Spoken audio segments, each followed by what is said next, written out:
निकाला तो हम लोग अब एक नई जगह जाकर रहेंगे, अपनी एक नई जिंदगी शुरू करेंगे, समझ गई? पिंकी को कुछ समझ में नहीं आ रहा था कि आखिर उसकी माँ आधी रात को कहाँ गई थी।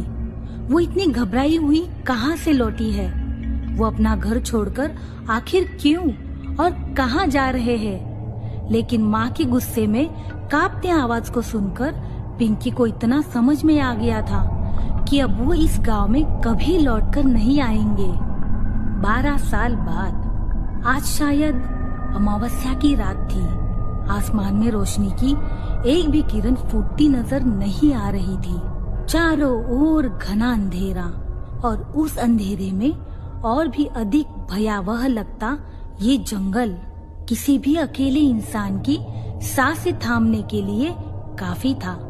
आशीष ने अपनी कलाई पर बंधी स्मार्ट वॉच में समय देखा। रात के 2 बज रहे थे। इसका मतलब वो पिछले आधे घंटे से उस जंगल में यहाँ वहाँ दौड़ रहा था, लेकिन उसे वहाँ से बाहर निकलने का कोई रास्ता नहीं सूझ रहा था।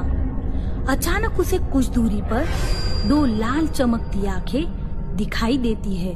आशीष उन आंखों से जितना दूर भागता, मानो वो आंखें उसके और नजदीक आती जा रही थी। दौड़ते दौड़ते आशीष की सांस फूलने लगी थी। तभी सामने के पेड़ के पीछे से एक काला साया आकर उसके सामने खड़ा हो जाता है। वो काला साया धीरे धीरे उसके और नजदीक आ रहा था।